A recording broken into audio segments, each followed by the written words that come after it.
This podcast is brought to you by In-N-Out. Because Taste the fresh. I wish we'd have a bunch of just like Carlos tonight, he'll be in and out before you know it. Can we leave that as a podcast?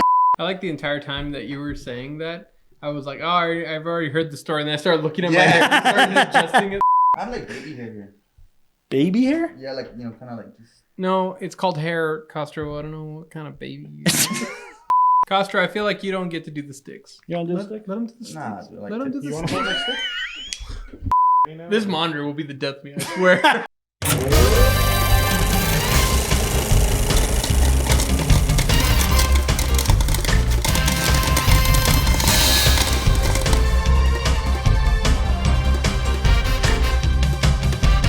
Welcome back.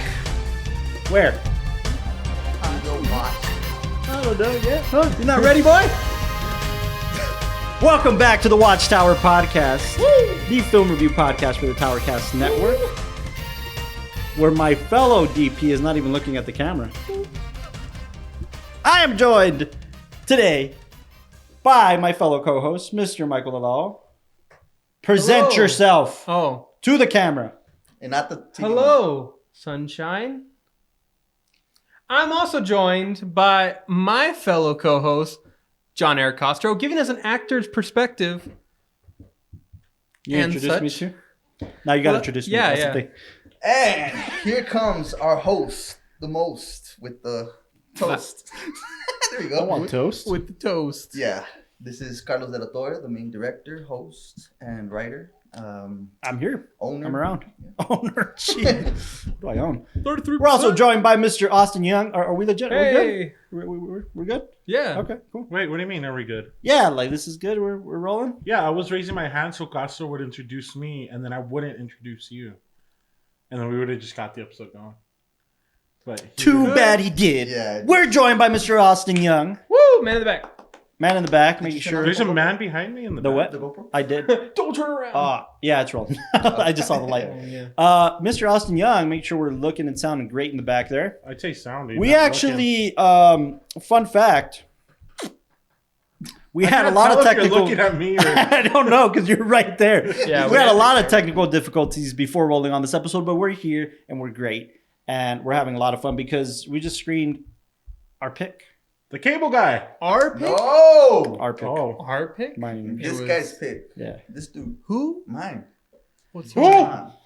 We're here to talk about Dan Gilroy's 2014 suspense thriller, Nightcrawler, Nightcrawler. starring Jake Gyllenhaal, Renee Russo, Bill Paxton, Riz Ahmed, which did phenomenal in this film. Oh, yeah. We just felt for him, his character. Yeah, this was Mr. Castro's pick. Yeah, and I could see by you guys' vibes that I don't know if you guys liked it. That's why would you think that we didn't like it? Like, or we don't like it? Because I think we stopped the film like 3 times for something. We had to pee. I'm sorry that I'm you sorry that I have body of fluids. Yeah. By the way, half of those were you. Yeah. Hey, man. I'm like a camel. And just like camels, There we the go. pacing in this film. No, I'm kidding. It was See, great. that's why. I'm totally kidding. I'm totally Wow. kidding. No, as you all know, and we get into these discussions a lot when we're developing even our own scripts. I remember once upon a time, In Hollywood? Michael in Hollywood, Michael Head, our fellow writer director, Shout GP gaffer dude. He challenged me once. We finished the 48, I think. And when we turned in the 48, we were all grateful and we're all happy. Excuse me. But the subject we got was chick flick. So naturally, that was our assigned genre. So naturally, I directed the film and we loved the result and we won that year, right? But I remember Head being so like keen on like, you know what, man, we should set up a bet, you and I. I'll write a rom-com or a drama. You'll write a thriller. Okay. And we'll see how it goes. That's a very good one. And I never took him up on it. Like, we always like joked around about it. We're like, yeah, we should do it. And I still want to, don't get me wrong. Just to exercise that muscle a little bit. I have kind of forcefully written thrillers, whether it's been for the anthology or for different things. But it's not, this is a long-winded way to say it's not my wheelhouse. So I would have a hard time deconstructing a thriller. I think because You don't like thrillers? they're not my favorite genre. Why? They're not. I just don't. Is it because the story is not strong enough? I think the way not at all. I think if somebody, for instance, like David Fincher, creates very good thrillers. That's a good, Hitchcock. I mean, come on, so like it's not the genre. I don't have a problem with the genre. What I have an issue with is I can't even say I have an issue with deconstructing a thriller is a different form of deconstruction cinema. Let me. The best way I can explain it to you is. The people that don't like the thrill of being on roller coasters or going to haunted houses, people who like that stuff don't get it, right? They're like, what do you mean you don't like to go on the roller coaster and drop down? And I'm the dude who doesn't like to go on the roller coaster. Metaphorically, I like roller coasters, but metaphorically for thrillers for me feel like this. They're going to make you feel so uneasy that that's the way you start deconstructing almost the emotion as opposed to the film. So I think that's what it is. And it's this weird. And I think that's why I was talking to you after the film and saying, like, do you feel we had a conversation a little bit. Ask Oscar that question. We'll talk a little bit about that because that might help us deconstruct this film. Yeah, what I was saying is we've always mentioned that what makes a film good or like successful is that it connects it with the audience in a way that makes them feel something, right? Like if a film can make you feel something good, bad, sad, happy, it's succeeded. If it does anything, it succeeds. Even if it's not a positive emotion, the fact that it's able to connect with you in that way, right? Okay. Let me put it to you this way: when it comes to thrillers, it's just my response. Delal's kind of perspective on that is perfect for what we're gonna talk about. My response is when I watch thrillers, I feel stupid. I feel like I miss cues that other audiences are picking up on right away. Or people that can appreciate thrillers more than me, I feel stupid. I feel like, I was supposed to react to that moment. However, this film did make me react to a lot of moments. It did make you feel something. Absolutely. And absolutely, that's what I'm saying. It succeeded in its attempt. Absolutely. I will say this. At the first act, I was like...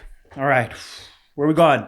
It's introducing. What are we doing? Yeah, what are we doing? Where are we going? I have a big problem with watching films. My big problem is, and it's just in my own psyche. It's dumb. I'm dumb for this. I'm sorry. My problem with films, or the way I react, I think the way I walk out of a film thinking that was a great film. Let me reverse it. The way I walk out of a film thinking that was a bad film. Is when I keep asking myself during the film, when is this shit gonna start? And we're fucking 30 minutes in. We're an hour in. And I feel like, when is this gonna start? What do you mean? It's a weird feeling to describe, right? Like, when I'm getting into... I guess that's when... my weird definition of that is when a film hooks me. Okay, so 30 minutes in, when did it hook you? Probably 40 minutes in. Which part? That has to be a part where okay, now I'm interested. Probably right before the mansion. Right before the mansion scene. So you weren't hooked with the character, okay, he's a hustler. Okay, now he just wants what he wants. I wasn't. This development that you see, this introduction to this character. I'll tell you this much. Not in the first act. It was the second act and on that I was like, oh, cool, okay. Well, however, I think at the bottom, I introduced this film as this suspense thriller. I think ultimately it's an anti-hero character study. And that's a big deal. That's a big thing. I think this movie kind of takes a little bit off of Taxi Driver and... Yeah, absolutely. That's what I'm saying. It's absolutely this anti-hero character study. Which is the one with Christian Bale, the crazy guy? American Psycho. American Psycho. So I think kind of bites off of that. Yeah. It does. I'd love to continue kind of talking about the genre and relating it back to the film, but let's start off with our initial ratings. Absolutely. Castro, your film, you get to pick who rates first. As it goes. Well, I think this thriller is top 13 in my book. 13? Yeah. That's an interesting number. I know. What a fun number. It's top 13. So okay. It means it's 13, right? So. Yeah, I know. That's the thing. However, it's been a bucket list film of mine. I'm dumb. Sure. I thought this film was directed by David Fincher. It has the same I don't know style. why I thought that. The same vibe for sure. Yeah, but of his thrillers. And by the way, I was talking to a friend about that earlier today. He loves this film. A buddy from work. And we're talking about, we're going to review it for the podcast. He's like, dude, I love it. And then I asked him, I was like, is it directed by Fincher? And I think he thought it was too. But I told him, I was like, Here's the problem with me. My tastes are dumb, I guess. I prefer Fincher's non-thrillers. I prefer The Social Network. I prefer Mank. You know what I mean? Like I prefer So his. you like Seven? Is Seven? I like Seven. Yes, I like Fight Club. I like him. It goes back into the genre. It goes back into tastes. It goes back into what I prefer. That's why I love when you guys recommend movies like this because I don't know, Dick. I don't like when it comes to the genre. I don't. You know what I think it is with this one is Yeah. because we always talk about is it character driven or is it plot driven? Absolutely. So I think like This is a good combination of both. I think it's more character because I think you leave the film thinking of the character. Mm-hmm. You know, they're not so much of the plot. But Yeah. Rating. Good point. Thank you. Well, who do you want to give the rating first? Or do you want to give I'll give the rating first. Oh, cool. Oh, Top 13. ballsy. So for my top 13 Of all time or of thrillers? of thrillers. Okay. Yeah. So this is in no way, shape, or form It was just a number. No, I mean, this is in no way, shape, or form your favorite film or one of your favorite films. To be honest with you, it's in my top 10 for sure. It's Okay. The good coming from an aspiring actor, I love this. Oh, yeah. No, dude. Performance. Yeah, I don't think if you guys noticed this. Yeah. This is the things that make an actor actors, like, you know, on a different level. If you notice, he never blinked. Ah, that's interesting. He never blinked. And then that shows you his character development that he just gets so obsessive about things that he won't stop till he gets a yes. Yeah. So for me, I rate this as a 9.4. Wow. Yeah, just because it's an actor movie. It's a character, man. It's just there's so many traits about him that I love. Like, you know, when the guy comes up with the bicycle, you know how he puts his little headband. He's already looking at him. You know what I'm saying? Like the subtleties of it. Yeah. So I give it a 9.3. Wow. Okay. Wow. It's impressive. So I guess I want. Wait, what was your rating? 9.4. 4. 9.4 or 3? Yeah. You said 4. I said 4? Yeah. 9.3 and a half then. 9.3. What the hell? Okay. 9.3. Yeah. Who do you want next? The Law. Okay. 3.9. No, I'm joking. I'm joking. No. Oh, that's funny. No, but seriously, like on a serious note, did you get lost in the film? Did you like it, or were you like looking at the mistakes like this dude? No, for sure. No, I wasn't like. Go on. I wouldn't call them mistakes. I can't call them mistakes. Like film is subjective. Whatever you like doesn't mean I like whatever I like. It's subjective. Coming from a cinematographer. A cinematographer, No, don't give your rating based on cinematography. Yeah, Give your rating based on the viewer as a viewer. As a viewer, I did connect with it. I did get really enthralled by the story. I thought the acting was good, and I'd like to get more perspective on that. Yeah. Really well put together story and everything. I want to give it like an 8.8. Hey, I thought it was good. You're a good man. I don't know. Maybe we'll talk more about it. What could bump it up to like a 9? But to me, I thought it was well done, well put together, and the genre definitely lends itself towards getting lost in it, and that's kind of what I want to talk about more right now. But who do you want next? You got? I feel like he's got a lot to say, so let's go with Austin. I'm honestly thinking about my rating. So you're automatically just gonna shit on it, is what you're saying? Yeah. No, why do you guys think anytime I get pensive? Anytime I get pensive. Say it with me. You like McDonald's or you like it's not what? No, but anytime I say that, it's cinema. No, it is. Simba. Come on. It is, right? Yeah, it is. I was about to walk out. Where are we going? To your rating, I hope. To your rating. To my rating. I want Carlos to give this. That's not your choice, pal. That's his. Yeah. This guy. What guys? This dude. Man, that's such an interesting. Anytime we ask him for his rating, you guys think I'm kidding? Not anytime. 9.5? What? Where'd you get 9.5 from? Give your rating. Where did you hear I 9.5? thought I heard. I'm sorry. I'm He said anytime. Rating. Since it's cinema. Cinema. Where did we even get that from? I'm trying to tell the audience cinema? this inside joke. Yeah. One time you were trying to tell me the difference between movies and cinema. And like you like broke it down for me and like emphasized each syllable, and you were like, this is cinema. You know, and I'm being presented as this pretentious prick on this episode, especially. I'm usually that guy, right? Anyways, and then it turned into Simba. Your rating. And honestly, because you were like watching it with me, these guys were I'd give it a soft 9. Soft 9? Wow, that's I'll high. make it a hard 9 right now. Don't worry. It's on the brink of like A 9. shooting up, but it's Okay. a soft 9. Shooting up. Okay. Okay. So like it. soft 9. And then a 7.5 9 from with Carlos. change. Tell me, did you get lost? I Wait, feel wait. like there's. You know what I want to just- hear from him? I just want to hear the number and then your explanation. Yeah, I want to hear the Ooh, number, okay, then yeah. I want us to dive into it. So you gotta just. You Uh, always preface. I'm a soft 8. Soft 8. Soft going like in a stock market number. It's got the Like little it's got the arrow going down. It's got the arrow going down. Soft 8. But like I could be again. I This is could the be whole point. I swayed. could be swayed because Okay. Plot was awesome. All right. The city, LA. Come on. The why? Because the character, ending Gyllenhaal. shot is the Hollywood. Dude, the B-roll shots were incredible. Oh, they were. It was terrific. No, I again, half of that is just me not Caring. What is it?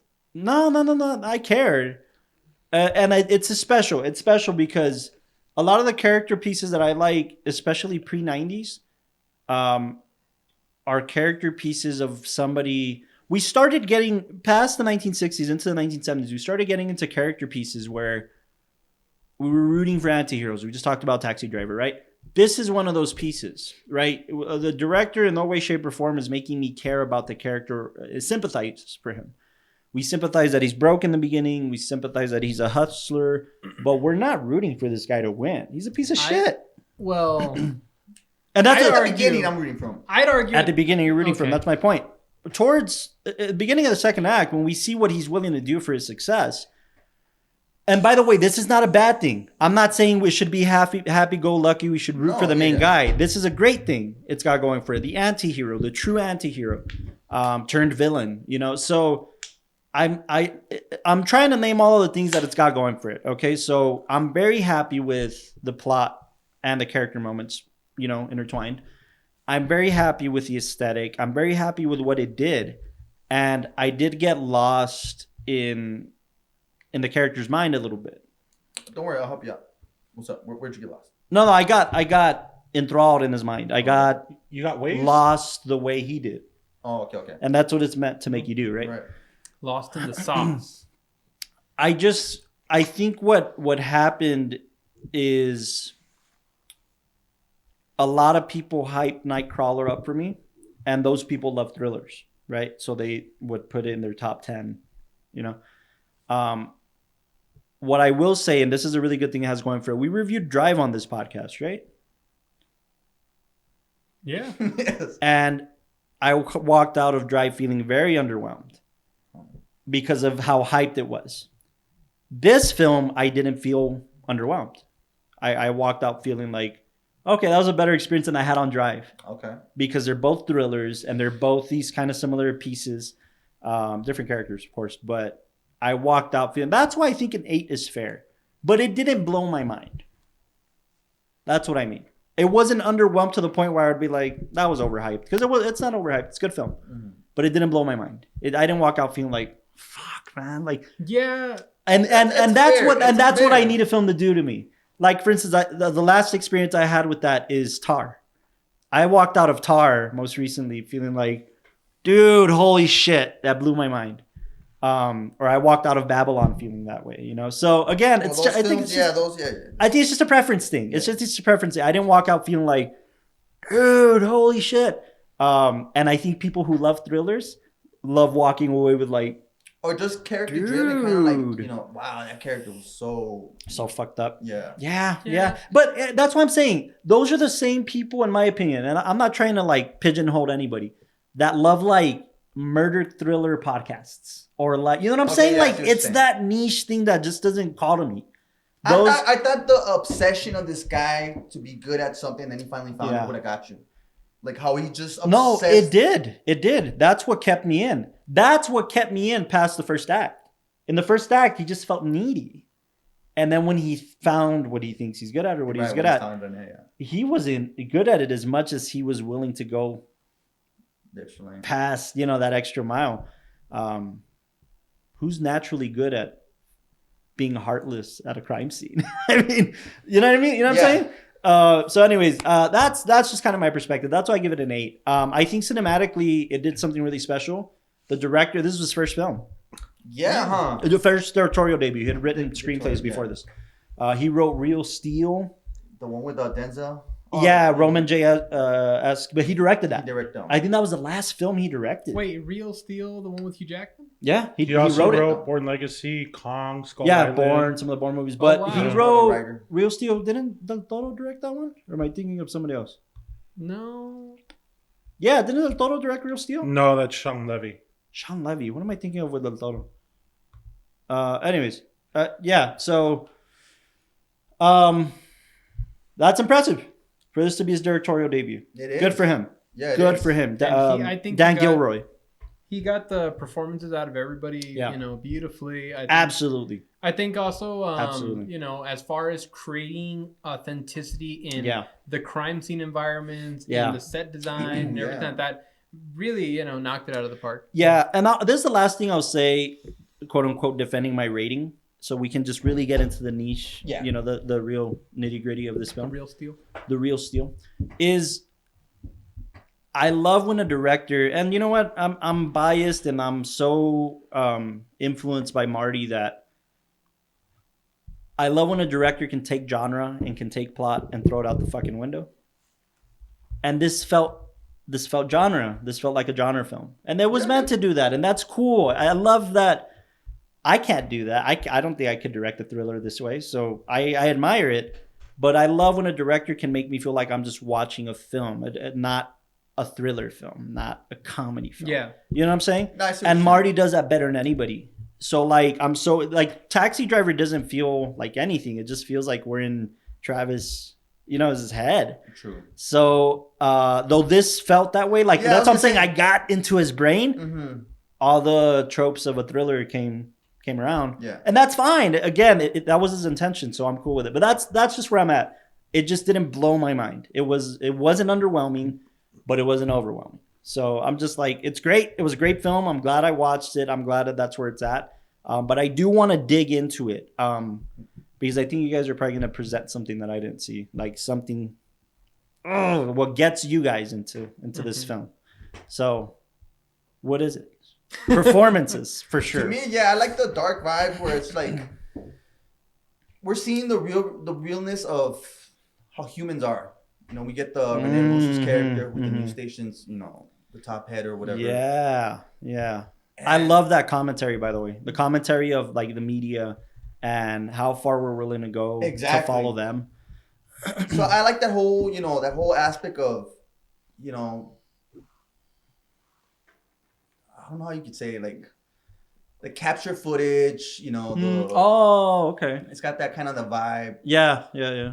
Found footage type of thing. Yeah, and then I don't know, I guess it's just, I keep repeating myself, but it's just his character, Yeah. I can relate with somebody who gets so obsessed that, they want to make it to the top, even though they have to lie, they have to, And we all have those thoughts, right? Like that's why we relate to these guys, like unfortunately, and it's a matter of questioning your own humanity too. Yeah. Like, would I go that far? Exactly. Yeah, so it's interesting. That's It's an the big interesting question. point. And I Yeah, think yeah, for it's sure. weird because the way that they present him at the beginning, I love... His character?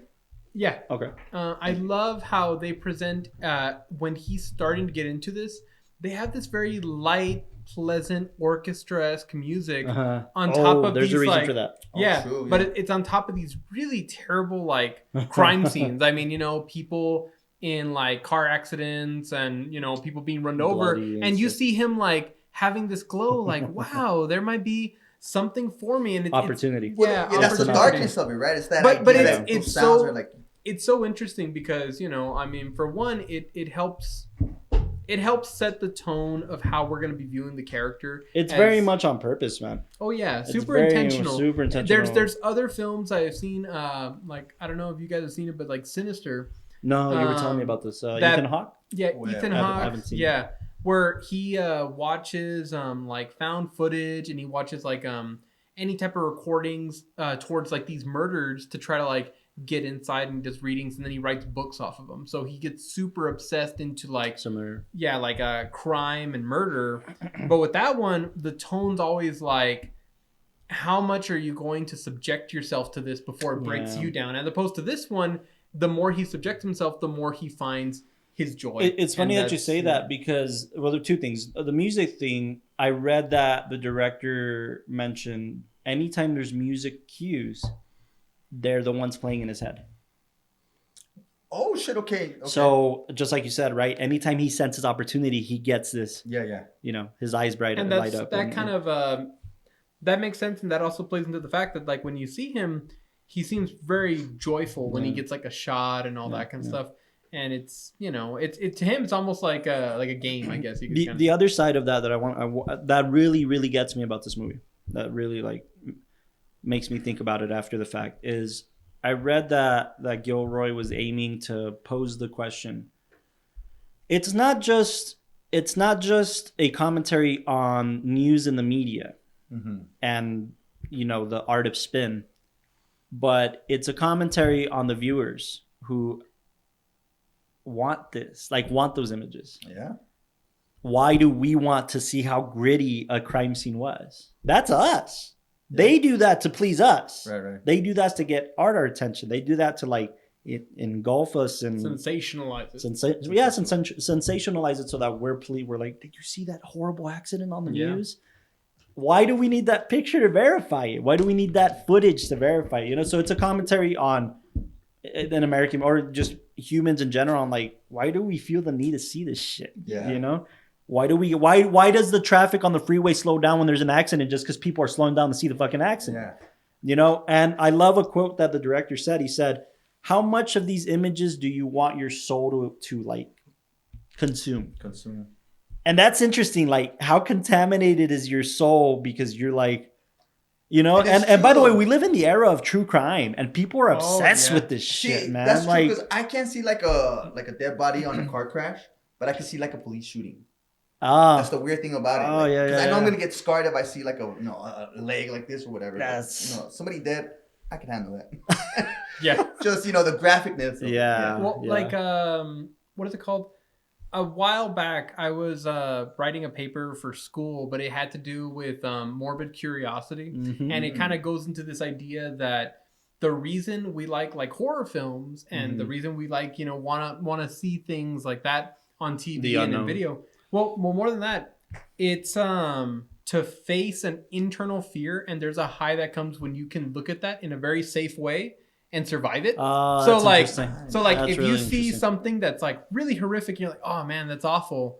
But then afterwards, you go and make a sandwich or something. Well, that's why people like films like these, and again, the experience of going to a haunted house. Nothing's really going to get you. It's all going into a mental high that we can't explain.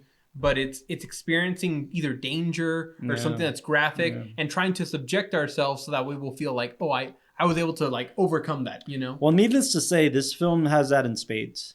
This film has that in spades. It makes you go through this character's mindset of, and you start questioning yourself, like, why do I want him to succeed more? Why do I want him to get more shots? Why is it great that he buys an SRT, Charger, Challenger?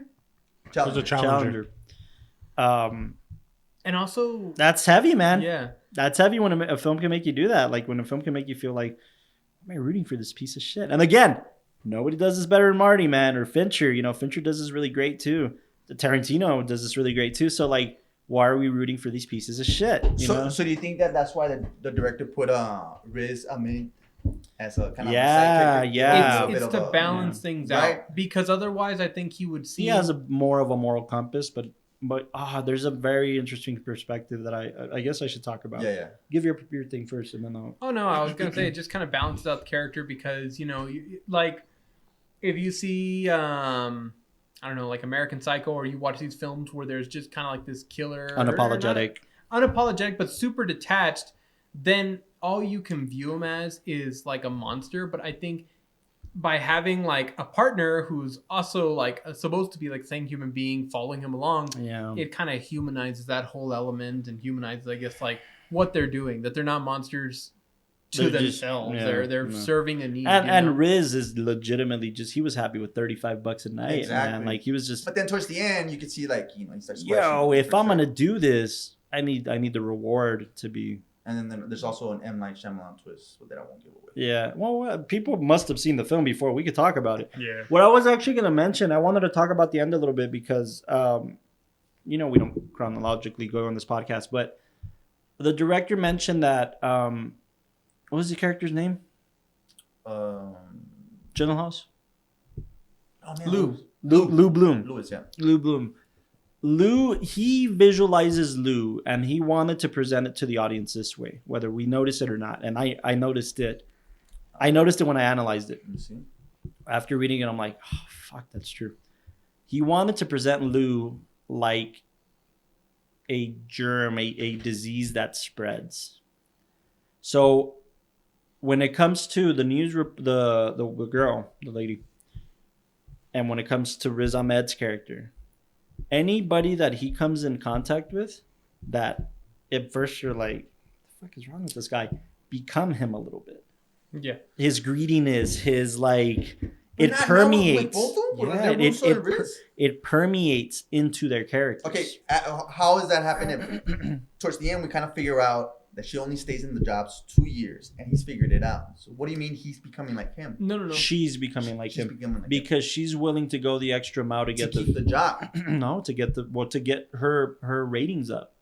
To get her personal success. But up. that's how he's been. Instead of doing the moral thing and not putting. No, I see what you're saying, but I guess with the dialogue that they were saying is that she keeps moving around every 2 years. Yeah, but that was before he permeated. Like that was when they were first getting to know each other. So you're saying like her is trying to stay there more than 2 years because now this news station is successful. Right. Yeah, and then also now it's gonna grow. Like because of him, this news station's gonna blow up. Well, what do you think happened at the end? Like, because he was. Well, he blew up. What do you mean? Like, did he stay with them exclusively? No, because he had his own, right? No. He had still selling. Yeah, he's still selling, but right, his company expanded. And then also, if you saw, it went from the very beginning being like, "Hey, that's like way too graphic." Like you're seeing a person who. How close do we get to the line? To the legal line? Yeah, it's true. Now I'm thinking about it. Like, and if you see how money wise, he was like, "Fuck it, let's go." Like so. Yeah. And even when he goes out of the innocence is like, going out. Any little innocence they had left is going out the window. Even that's what the director said. That well, 100%. Because you see that the way that the journalists afterwards look at these. I mean, essentially, they're snuff films at this point. They really are snuff films. You're not watching like. Oh, there was an accident, and we're covering the accident now. If you saw this in your local news station, you'd be like, "What the fuck am I watching?" Yeah, because look at how close he gets. At first, it's like, okay, I got there when the police got there, and that's what we're checking out. And then now I'm getting there the second the police get there. Now earlier than them, and now I'm getting there before crime even happens. And now I'm causing and it's the all crime. kind of by chance, right? Yeah. Like, oh, we happen to be 4 blocks away from this mansion. Boom. What I was going to say is even in the cinematography presented that. The last shot of the film where we see his vans drive off. Okay. It's his way of saying this character is going to continue to grow and permeate all over the city. So the van going that way, this van going that way. And it's what people want. He's permeating, right? Also, on a...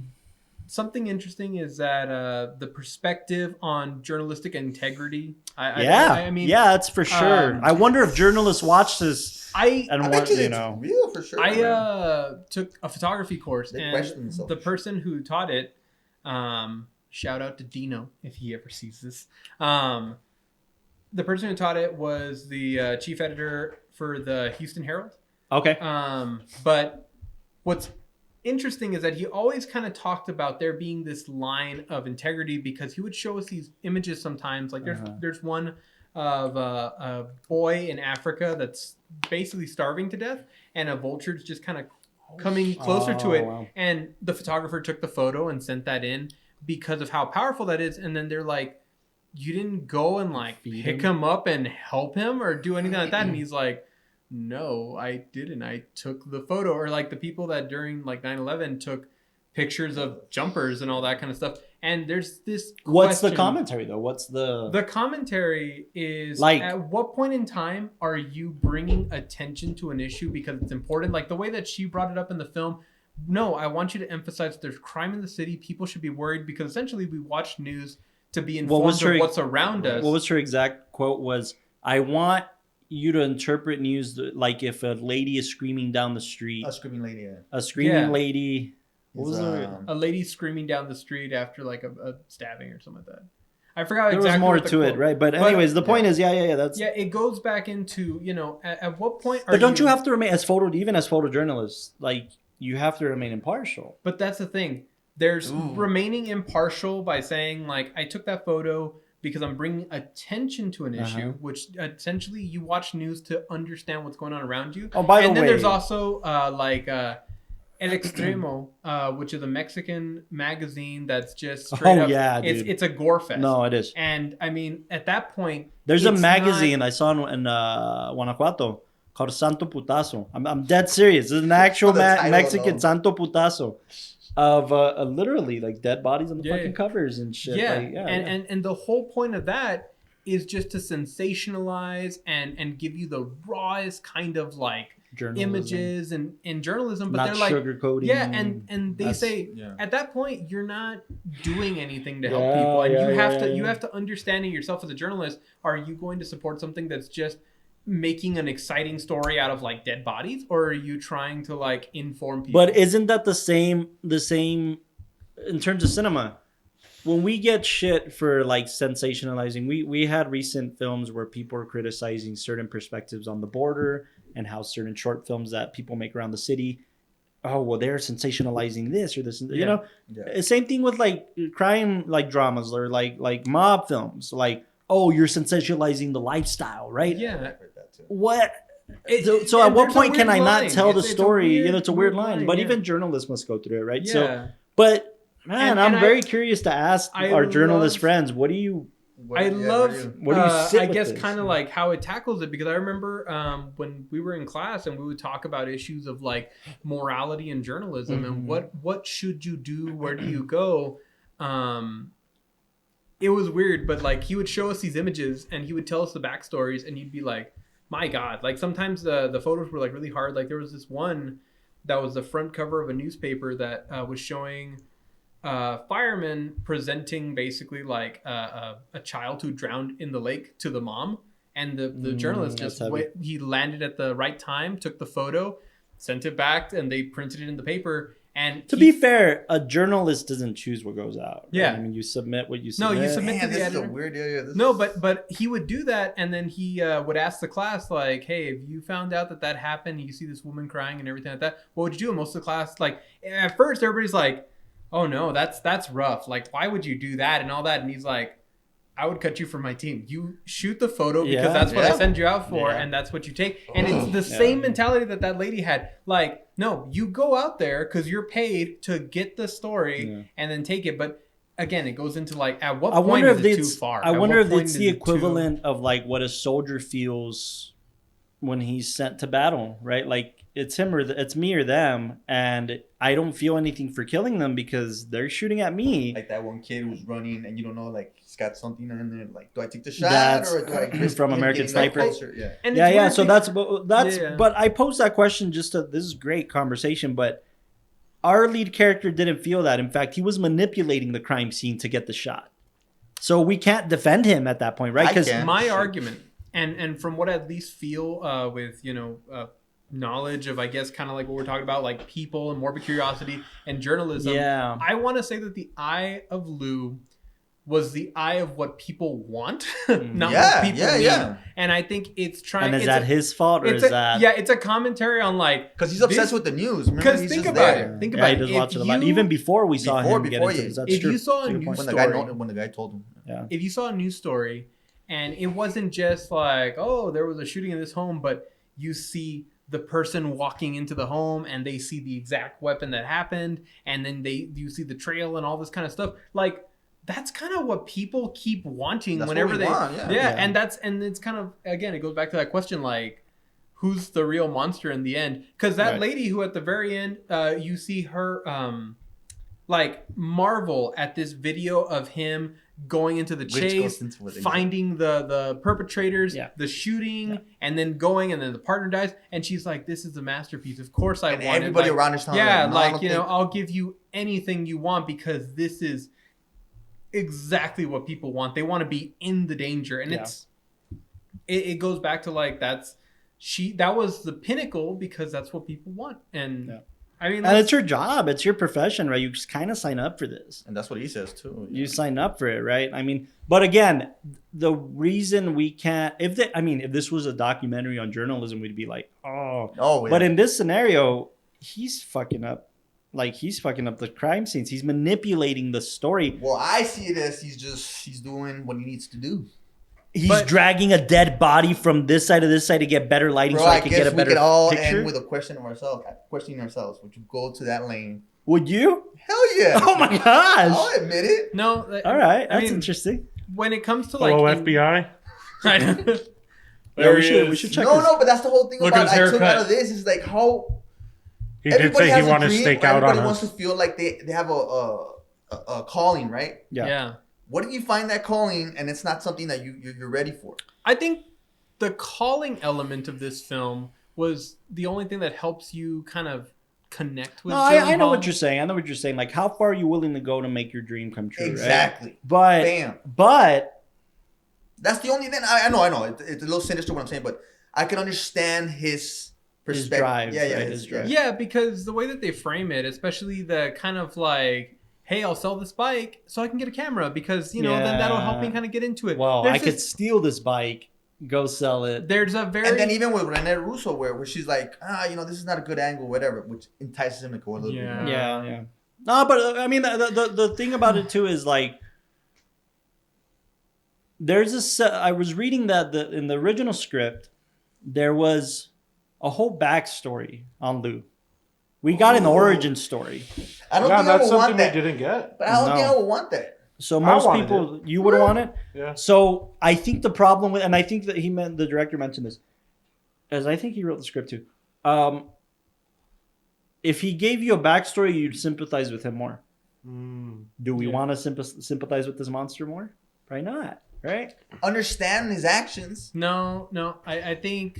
For what? So you can feel sorry for him? So you can connect with him on a I'll empathetic argue level? that the mystery is what keeps you Yeah. Yeah, that's what I'm interested saying. in Like, the I character. prefer Because not to, but if he has a motive, like let's Yeah. say you find out like he needs to do this because if he doesn't succeed at this, then something else happens. And by the way, he for instance, it's like I'm that trying to thing. think of what could. It's like that thing that they say, what's worse, when you see a crime happen or when you don't report it?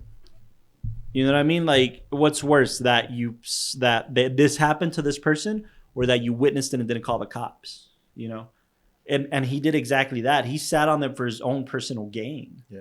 Right? I mean, there was no redemption for this guy after, especially what he did after to Riz Ahmed's character. There's no a guy we thought he was going to be close with. He was willing to sacrifice anything and anybody, Which makes you question, this guy's very lonely, by the way. He doesn't have a family that we know of. He doesn't have friends. He made it very clear, actually, right, that I hate people. Oh, yeah. Like, maybe I don't understand people. Maybe I just don't like them or whatever, right? I just don't like people. Yeah. I was listening to a podcast today, great podcast called You Must Remember This Podcast. You must remember. And it's about classic Hollywood kind of gearing up into, and they get into the 70s, into the 60s. And she gives kind of like a 4-episode arc on, the person doing this podcast, she's Ryan Johnson's wife. She's really knowledgeable. She's really cool. And she talks about Charles Manson, right? And gives his backstory. A lot of stuff I didn't know. And I started thinking like, no way. Why? It was heavy, man. He had a very rough childhood. He was in prison most of his life. He was in reform schools as a kid. His mom abandoned him. He lived with his grandma at certain points. His mom went to prison. And then he was in reform schools his whole life. He was in prison for most of his adult life. And then he's out and becomes this. His whole thing was he just wanted to be famous. Yeah. Charles Manson wanted the fame and the glory. Yeah. And he wanted to be the Beatles. And he couldn't. Because they were talking to him. Yeah. No, honestly, yeah. Charles Manson was so delusional that he thought the Beatles were influenced by his principles. Yeah, it's some crazy shit like that. I'm legit like, and he that. became friends with Dennis Wilson, which to him was this grand thing because Dennis Wilson was part of the Beach Boys. He was the drummer for the Beach Boys, and Beach Boys were massive in the 50s. But they were still recording records, and he thought he could get a record deal, and this was his way in. And then when it didn't happen to him because he was a fucking weirdo, he was into some weird shit, pimping women. That's how he got into the cult thing, by the way. Yeah. He started hanging out with pimps. Really? And then, Oh, I didn't know that. yeah, he started hanging out with pimps. And then he was like, well, I got to learn the pimp game. And then, well, if you pick girls that are vulnerable or that are self-conscious about this, there was this whole thing, man. So the reason I'm bringing up Charles Manson is because he was a psychopath. And is Lou a psychopath? Absolutely. Yeah. Oh yeah. Oh yeah. When you can go into this cold-hearted mentality and this cold-hearted approach of like, I feel nothing for this person or this situation. But he does feel something. No, he doesn't. No. When? He wants to succeed. No, but he doesn't feel. He only sees in him. himself, and Like, that's the he only problem feels with for like himself. psychopaths. Which I kind of still like to a certain degree admire that. Okay, weird. Hear me No, out. no, hear me out. I understand you. I saying? understand you. Like, I would- how far am I willing to go for my dreams? But Trust it's- me, we get it. Again, As artists, you're again, there. morbid curiosity. I've seen those. There's a YouTube channel. I forgot what they're called, but they show. Morbid curiosity. No, they show the interrogations between. Oh like, yeah, I see cops. all. Yeah, Yeah, cops. That's yeah, I see all. Yeah, and they're just so addicting and they're really Yeah. bad. I gotta like stop. Like I've No, only no, seen a I mean, handful. that's my but, point, in right. one of them, they kind of break down how they're able to tell the difference between like somebody who's like sane and has a conscience and all that, somebody who displays tendencies of like a sociopath. Right. And it's so interesting, but you can definitely tell that like Jake Gyllenhaal's character was really well researched as far as like making sure that he had all those characteristics. Him in and this Riz fiction Ahmed? season, yeah. Him and Riz Ahmed actually did ride-alongs with Nightcrawlers, with actual Nightcrawlers. Oh. For like a long time, probably like a month's worth of time. They went on these fucking. So these night ship or vampire ship guys are They're real. They're Well, they Nightcrawlers? were. Alright. I don't think they are anymore. That's Maybe in LA, paparazzi. maybe in a big city like LA, Yeah, but and- like in our local news station, Oh, you no, send the photog No, out yeah, to yeah. go get footage, right? So, No, but no. I mean, I think it used to be a big thing. I don't think anymore. it still is. Yeah? Like New I York, think You because can hire a third-party company. yeah, to, because okay. in places like this, I mean, Right, but just bigger cities. we have where the news says, "Oh, send in clips." If Oh, yeah, that's a good no, point. yeah, like yeah, and whatever. they've yeah, used that's a good social point. media to connect with people, but Or they even like reach out to people like on Instagram or Twitter, and they'll be like, "Can we use your That's video the that difference, you right? posted?" Now it's free. Like Yeah. now it's like people send in your clips you got on your cell phone but because if it's good quality. if it's exclusive, because there is a That's guy true. that That's true. You did could still catch- sell. Yeah, some guy caught I think like a plane crash or something like that Oh. on like his phone, but ended up selling to the news for like a couple yeah. thousand. Yeah, I like, mean the- the TMZ outlets. Yeah. I mean Paparazzi, everything. Yeah, for sure. I mean, But you're I right. will It still say- exists. It still exists. I will say that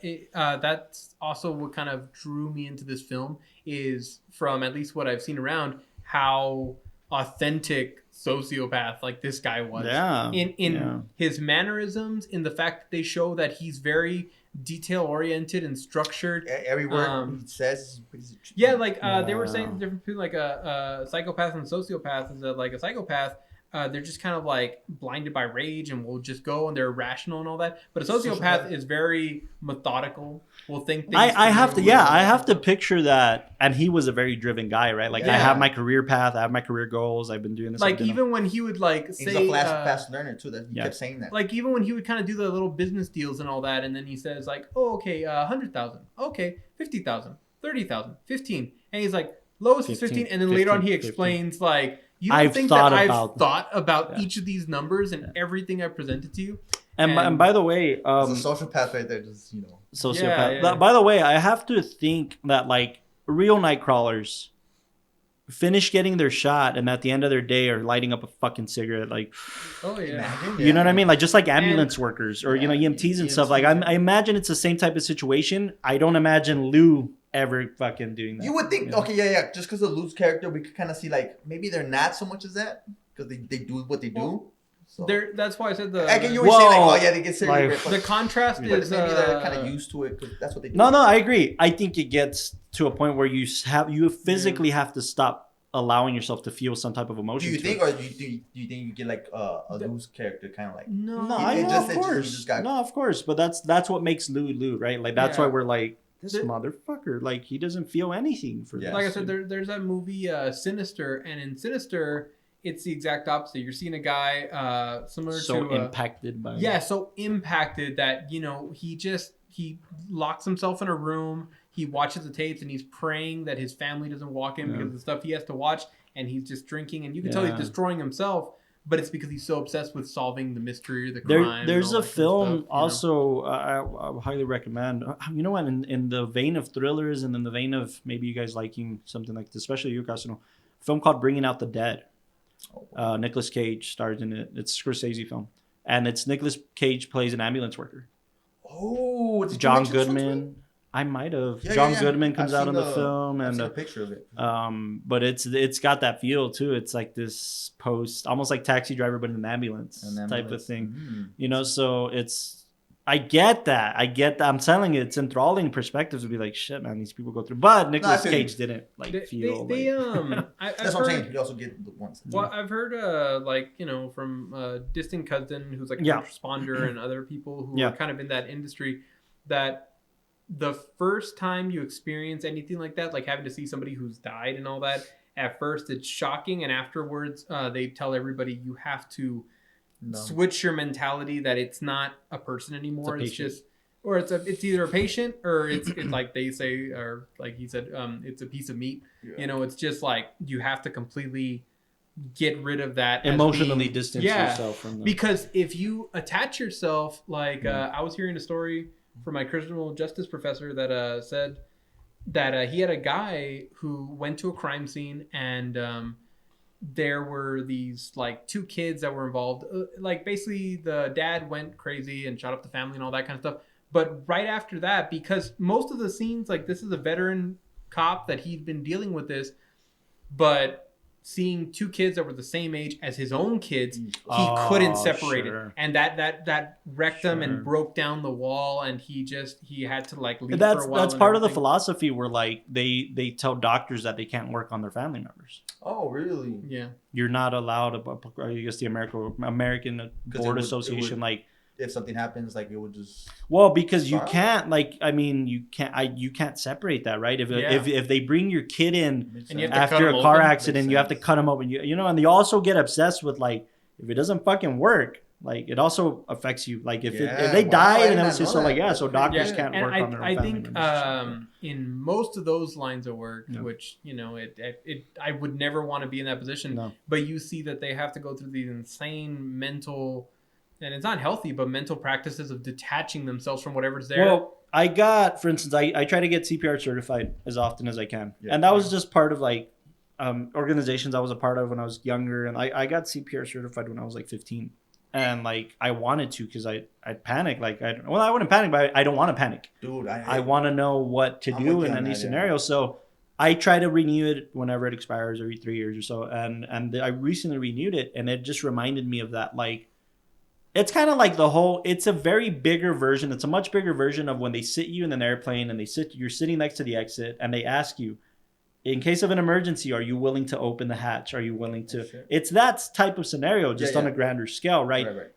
Upon getting your CPR certification, you're not legally obligated to do anything. You're not, but aren't you? No, you're not. You're not.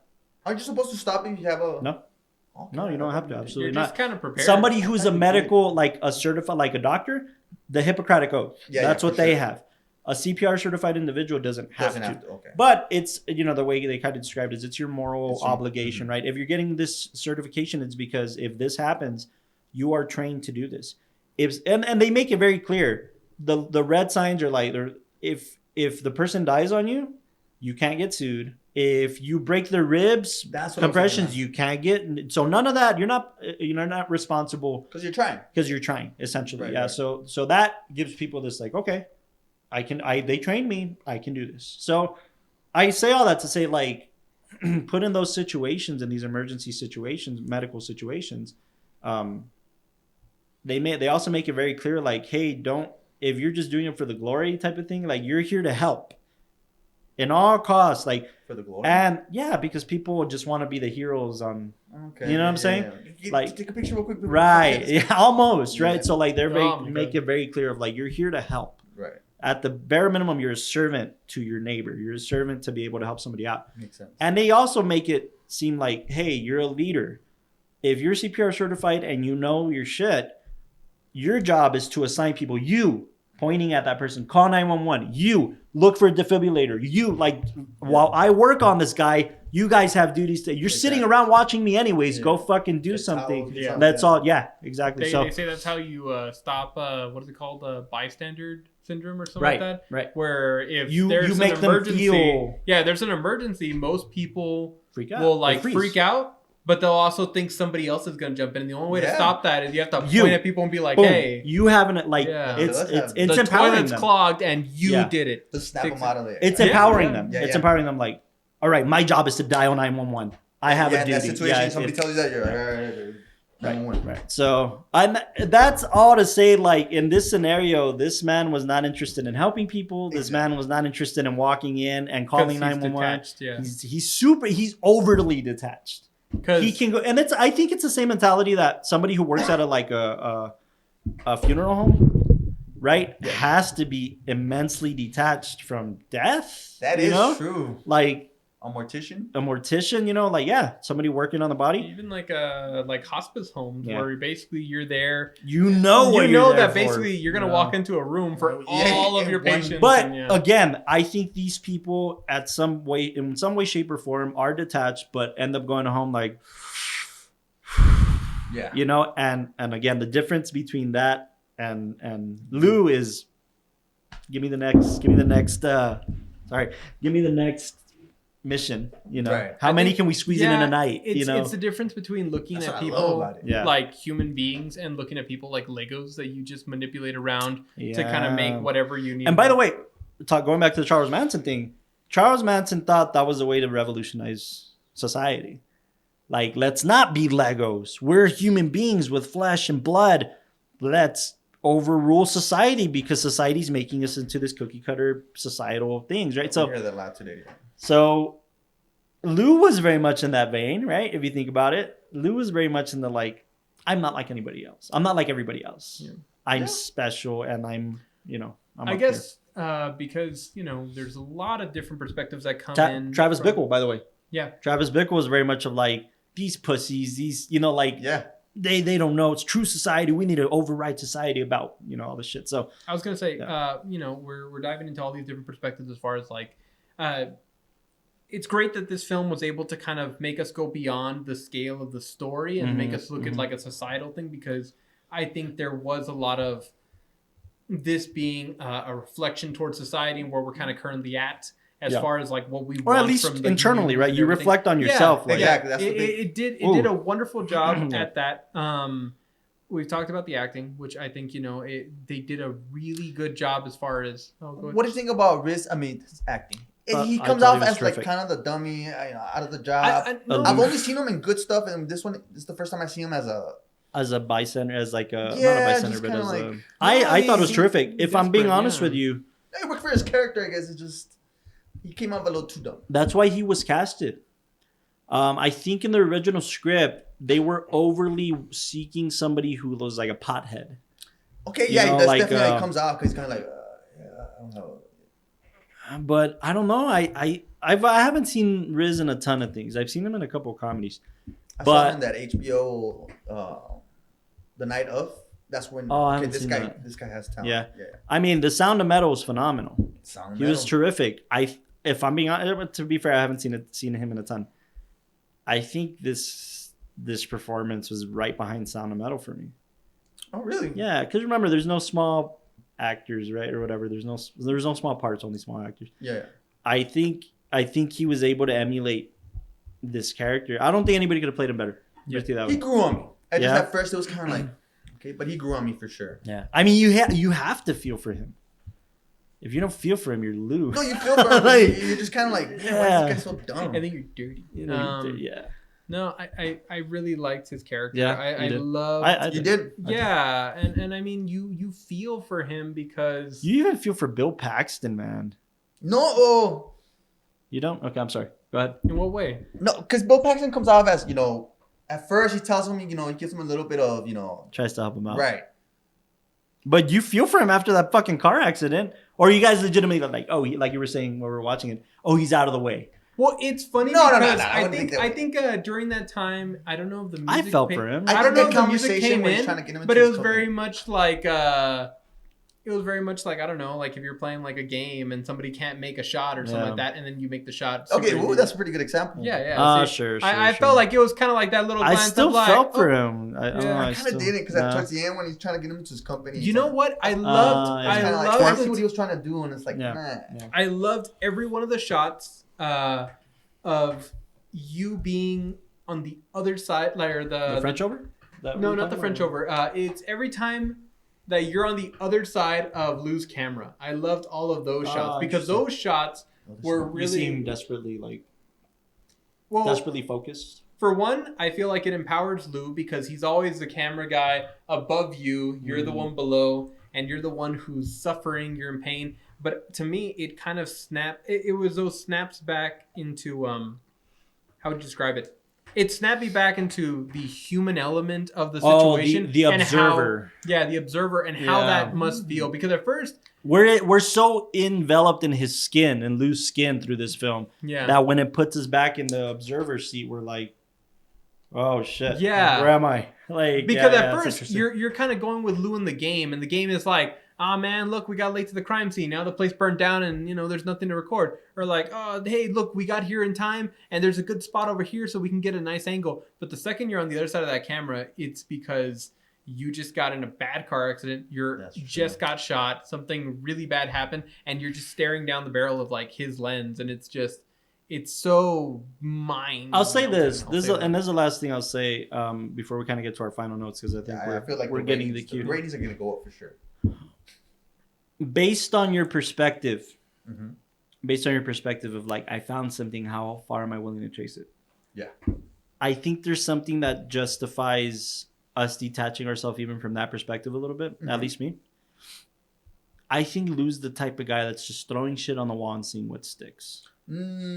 I do. Think so? Because when the film started, just selling that's all he's metal, doing. Copper, sewer, manholes. He's doing all these odd jobs. He's asking for interviews. He's applying for jobs, and then he's a hustler. No, he's a hustler. That's fine. But that's why he doesn't get He's not passionate about this. Exactly. Until you find something. You're saying that he's throwing stuff. I think he found something that's stuck, and like. Pay some good money. Yeah, it's not like it's just benefiting his ego. It's not benefiting like a true emptiness that he has. Yeah, because you wouldn't be obsessed. To add on to that, because the entire time when he's doing it, you never see him be happy about it until when they show that one shot the other night, like we have the exclusive from Video Production News. It's feeding the company, right? Like the ego of his name, ego his just company. Grows and he's not passionate about the photojournalism aspect. He's passionate about his fame.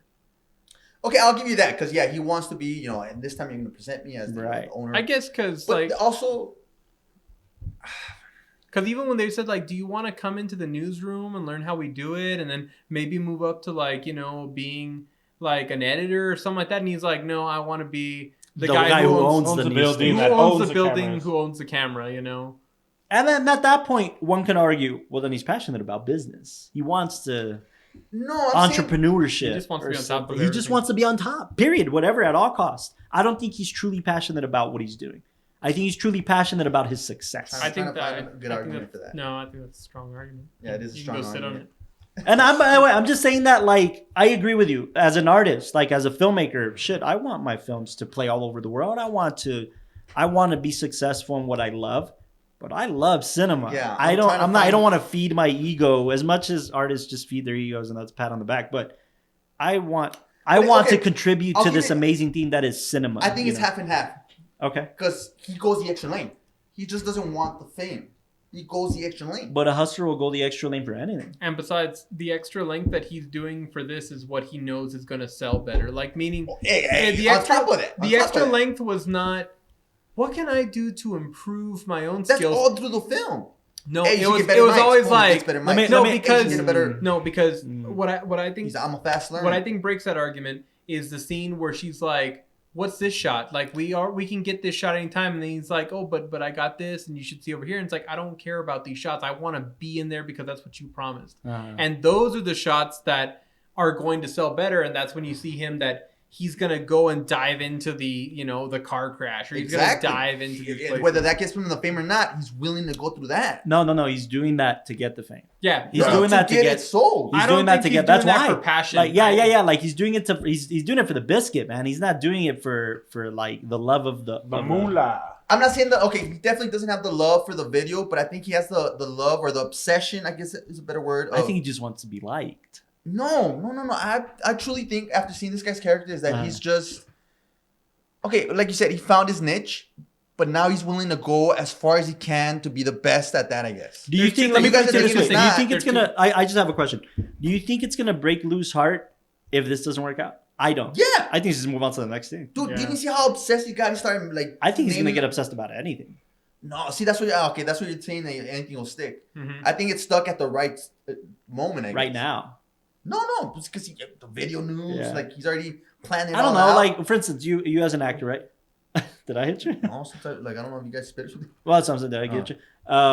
You as an actor, right? Mm-hmm. You fell in love with storytelling and acting at a young age, right? You could say. So that love for it fed to your adulthood in wanting to pursue it and wanting to perfect your craft and the love for it.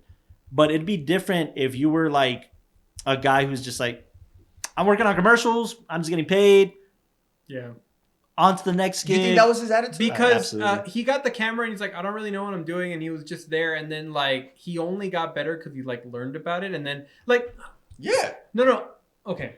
But he did that with everything. Everything that everybody's telling you, he's picking it up. He did that with everything, though. Passion. Yeah, he's a fast learner. I get what you're saying. Like, no, not even that. It's he himself said it. He'll be whatever and whatever. You know what you can learn on the internet? Like he just learned everything. He just learned everything that he was currently passionate about. He sat down for 12 hours just listening to the police scanner with the police codes right there. Then it would definitely help out to have a backstory, but I feel with whatever story you got. Yeah, with what we have right now. What we have right now, it's he got obsessed with this one thing. Yeah. That got him fame, but that was his obsession. Like, all right, now I can spend all my nights doing this. Castro. Okay. Well, give your point, and then I'll give my final. Trying to give it for like 5 minutes. I'll give my final. No. I'm sorry. Yeah. It's okay. It's fine. Look at his hair, bro. Just anyway. The shot. If I said, I have a role for you, but I can't pay you, will you act in it? A part of you, I think, will come out and say, this is my ambition, my dream. I would do it if you paid me or not, because this is what I'm following for my own self. Okay. For him, it wasn't that he enjoyed watching this. He saw a guy who had a business, thought like, I could do that. And then he jumped in it. And then after he jumped in it, he's like, oh, okay, I can sell this and make money. Okay, let me get better equipment. And there you go. And he was only like, interested in the relationship. I know what you're thinking. He was willing to do an internship, right? But he was also willing to do that for the construction guy. He's willing to do it for anybody, man. Yeah, but we don't get the backstory. That's what I'm saying. Like, it went from him stealing fences and carburetors or whatever. Yeah, and trying to get a job with the people. To try and what? No, I'm saying he was going to get a job with those people, thinking like, hey, pay me. That's why we don't have a backstory. We don't know if he needs the money or not. I personally, my personal opinion, and a weird ass car. My personal opinion, and then maybe this is just where my mind state is right now because of that Manson stuff that I'm hearing about a lot. Yeah. I see a lot of Charles Manson in Lou. Damn. Yeah, no, I do, and because I just think Lou's after the fame. I think Lou's after the popularity. Wow. I don't think he's after a passion. I think he's after the popularity. That you don't think he finally it's one of those things that he finally found his passion? If he enjoyed just being out on the run, he wouldn't have made that statement towards the end that says like, make sure they say it's by Video Production News, and then say a trusted company, so that way more people can listen to him and hire him. And he's like, oh, I don't care about this. I could go and sell that clip over here. Like, I think it's all about him. It's all about him. I think it's some about him, but it's just. And by the way, just to feed into that Manson theory a little more, think about the speech he gives to anybody who works for him. Like Riz, he was manipulative. He was like, you should care about this thing more than me paying you. You know, I'm trying to offer you the opportunity of a career, not just a job. Or I think I value you than you value yourself. Yeah. And then with his new crew, he's basically like, think about Manson and cults. Like, he's being a cult leader. Like, he's just like, let me feed my principles into you. Let me feed my principles that have succeeded for me into you, even though I know they're wrong. Okay. And remember, I wouldn't send you to do something that I wouldn't do myself. Sticking with that Manson stuff. Manson did not have a crew to go look for, videos like that. It was just a code. It was just a code. No, Manson rarely even ever did direct killing. He sent people to kill for him. Yeah. That's literally what happened.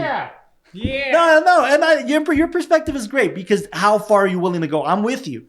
But I think I don't think. Hold on, there's still more to that. Okay. How far are you willing to go once you find your obsession? And I think since we don't have the backstory. Okay, that's the difference. That's the difference. The difference is low to trying to get a job at a construction site. Right. Hey, now news station. Yeah, so did Jordan Belfort. It doesn't make it right. Like that's what I'm saying. Like the difference is passion and obsession. You use the word obsession. Passion is That's what we're saying. There's no passion. It's obsession. Okay. It's an obsession. It's not a passion. Okay, so I think it's more like 90 and 10%. Okay, fine. I'll take it. I'm cool with that. Rating. Did it change? Jesus. Yeah, it changed. It went up. Absolutely. I think I'm at a good, hard, solid 8.7. 8.7? From an 8 to an 8.7. Wow. 7. Yeah. Man. Why? You know why? Explain, yeah. It's very simple. Because we walked out of the movie being able to have a conversation like this. That's what the movie That's does. it. That's it. What if we had a conversation about tacos? Would it have gone up? The tacos rating would have gone up. Yeah, absolutely. What about what was the cabanita? Cabanitas. Oh, the authentic taste of Mexico City? Yeah. Wow. They have margaritas there. Mine was what, an 8.8 before? Yeah. I'll leave it at an 8.9. Okay, 1.1. Yeah. What that 0.1? Where did it come from?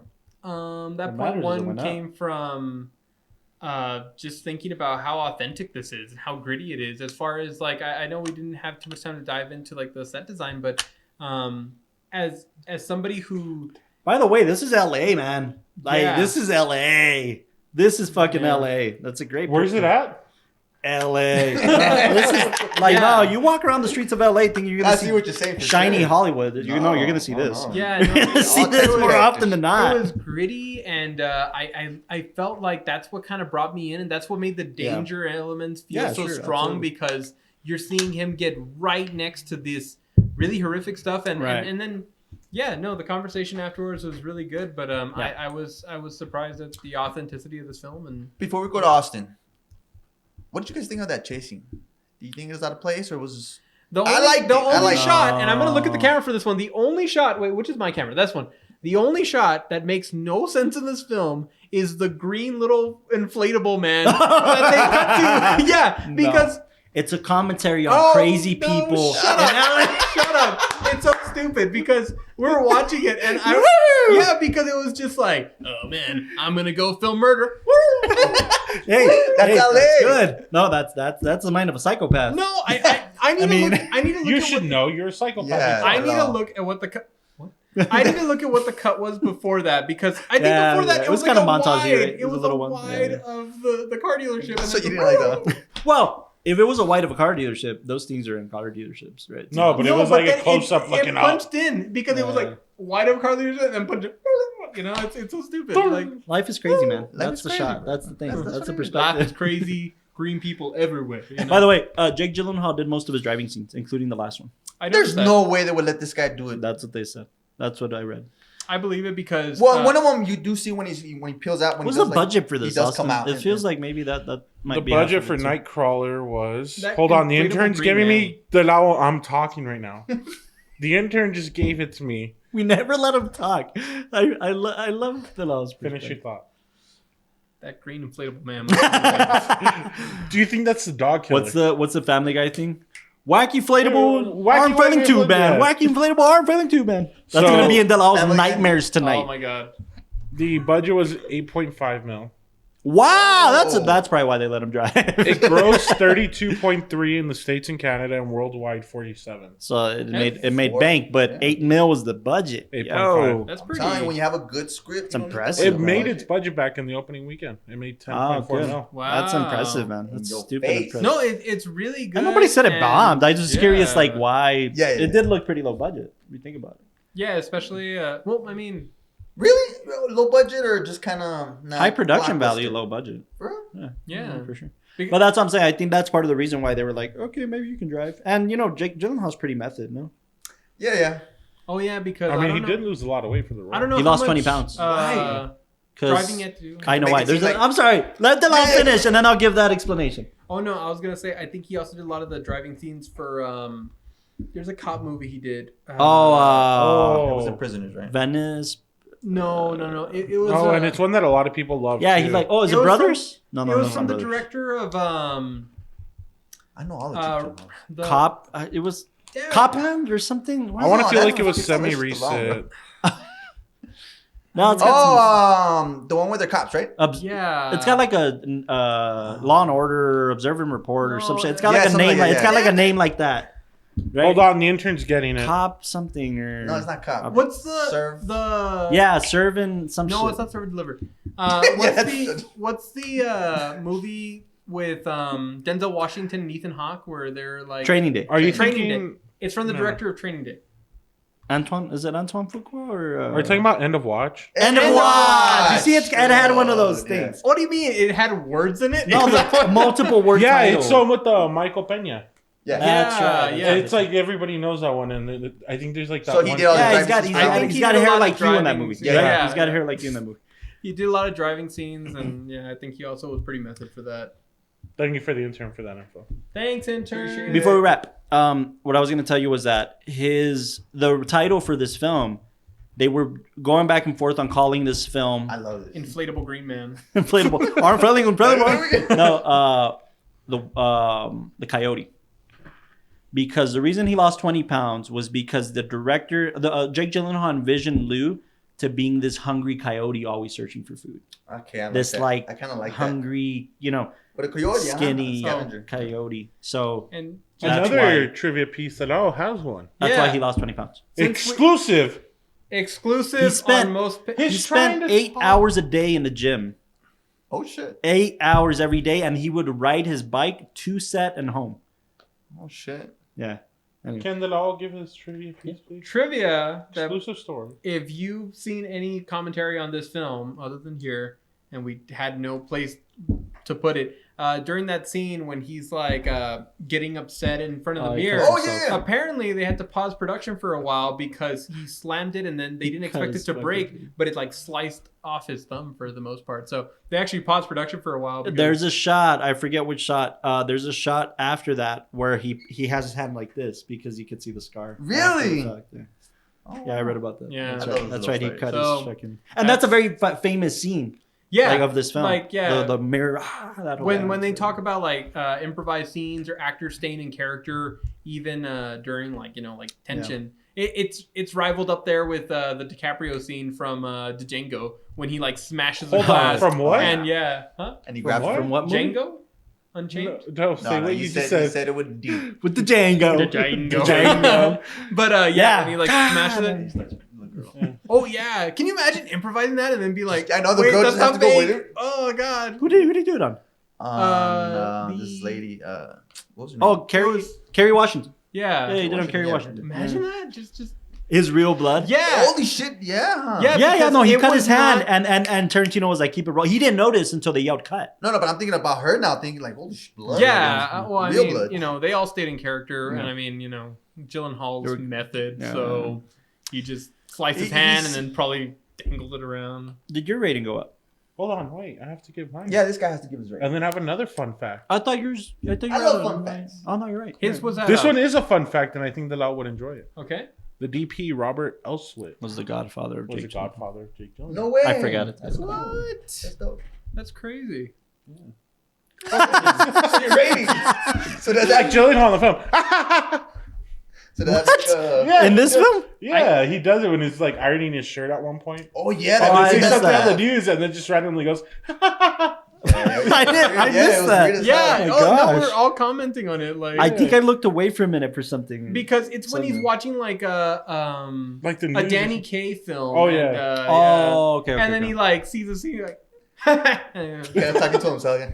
Jeez. it's so weird. Rating, pal. Did it change I'd go up to like a 9.2. from a 9? I don't like that vibe. You gotta say. Fine, you know what? It's an 8.7 now. Oh dang. 9.2. Yeah, 9.2. It I was would good. watch it again. I think it's... You wouldn't? I would. Oh, okay. I think, in my opinion, one of Gyllenhaal's best performances. Yeah, I agree. Yeah, absolutely. I agree. By the way, and for a first-time director, it's pretty good. I haven't seen Donnie Darko either. I want to. It's I've heard that this is like of all time. This is one of the biggest Oscar snubs. He didn't even get a nod for this. Nothing in this. Nothing got nominated. This film didn't get any love. And honestly, do you guys think his performance for sure? I don't know what was on that year. His performance for sure. I mean, no. I don't remember. Yeah, you're right. Comparatively, I don't know what was on that year, but that's I a feel better like question. Like, who was in that? But it's considered one of the biggest Oscar snubs It is. in history. I agree, man. The Academy. It's very relatable character. I mean, a lot of film people talk about this film. Like, I feel like whenever I see people talking about Yeah, it's on their performances list. and all that kind of It's stuff, on their must-watch list. So, yeah, for sure. it seems to be up there. So, Yeah. Well, I mean, he was going it- up against J.K. Simmons with Whiplash. Was that Robert here? Duvall with The Judge, Ethan Hawke in Boyhood, Edward Norton with Birdman. Oh, yeah, that. Forget that. Oh, but no, Trash. still, man, he should have been in that running. No. There was one that I No. Maybe over forget Ruffalo? Huh? Maybe over like Mark Ruffalo?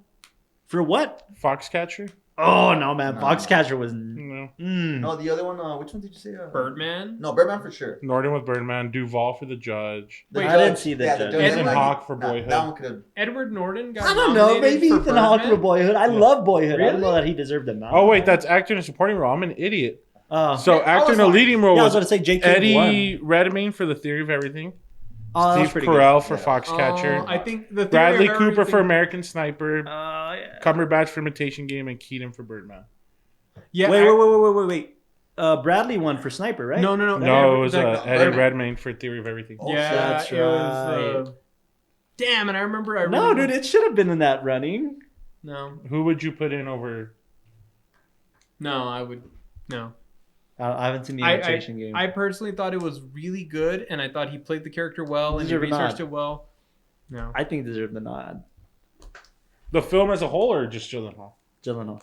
Yeah, Gyllenhaal deserved it. I hate you at all, man. I'm sorry. I don't know. To be fair, I see his red right now. in his argument, this isn't your top 10 performances. This isn't your top 5 even. No. You know? I said movie-wise, thriller-wise. Okay, performances? Ooh, man, Oscars. All time. Oh, you got There's Kristen a- Bale as Patrick Bateman. Probably top 10. Okay, top 10. Yeah. Top 10? Yeah. But I can think of because I like Jim Carrey, Cable Guy. I like those type of characters. Your rating. Make it fast. I'll go 9.5. 9.5. Just From from the what? director's perspective that, he wanted I just, All right. In the cesspool that is Los Angeles. yeah. So That I'll give it a was- 9.5. A great conversation. Yeah, man. Great pick. And like Great Austin pick. said too, I said it was a great conversation. it's a good question where like, would you see it again? There's a lot of movies that you For sure. won't see again. Yeah, I'd see it again. I'd see it again. I want to show this one to a few people. I would actually buy this. Yeah. Yeah, Like the would you? Blu-ray, I That's a would. good I question. would buy it. Like Protect, if I went to Walmart. Oh, and I like, saw yeah, it, to toss into my collection. Yeah, type I of would- thing? I have it in Michael. my collection for sure. protect media. Yes, buy home media. Well, Carlos, Wheel is back in. that was fun. Well, so yeah. Yeah. I was trying to get A a lot of quote, stuff happened in quote this from episode. Marty. The films that I constantly revisit have held up for me over the years, not because of the plot, but because of the character. Oh, Martin I did Scorsese. read that. I did read that. I shared it earlier today. This character. This is a great pick. We are doing The Cable Guy live from Aaron and George's Film Cafe, right? Yep. Yes. You No? don't sound convinced. No, yeah. Were you going to pick yeah, something yeah. else? I just isn't that till the 10th? Yeah, but Well, we we're released releasing- the cafe episode fast. Oh, okay. Because have to we do, skipped. Okay. Jim Carrey's Cable Guy. Cable guy. After The Cable Guy. Well, go check out The Cable Guy at the Film Cafe. It's going to be fun. It's going to be a lot of fun. Yeah, fun promote fun. it since this comes out before the film. Yeah. Aaron and George's Film Cafe, Friday at 7 p.m. We start the film, so try to get there at 6:30 to get a seat. And then It does watch the fill film up, with us. people. What? It does fill up, so come get it. Yeah, it does Yeah. fill up fast. So Second Friday of every month. it's free. It's a Free. free screening. Just come and grab a coffee, out. help out Yeah. the Film Cafe. We do rewards for anybody who participates in our Oh, Q&A. yeah. that's a Q&A. big one. But yeah, support Aaron George Film Cafe. We will see you guys. We'll be there Friday night. Try to get there around 6:30. Yep. We'll start the film, then we'll do the podcast immediately after. Come watch a movie with us and talk with us about with this us. film. This is Castro's favorite film of all time. Yeah, so if okay. you thought Gyllenhaal was cool, Maybe you thought Jamie Kennedy. Wait, so have we all officially done our favorite films after the cable After guy? Castro. Yeah. Ooh. No. Okay, hold on. Yeah. Harold Demond. Oh, that's right. We did Harold Ahmad. Good Will Hunting was the first ever episode. Harold Demond was the last. We just we released did at your Warrior. place. That's right. Have And you seen Cable- Cable Guy?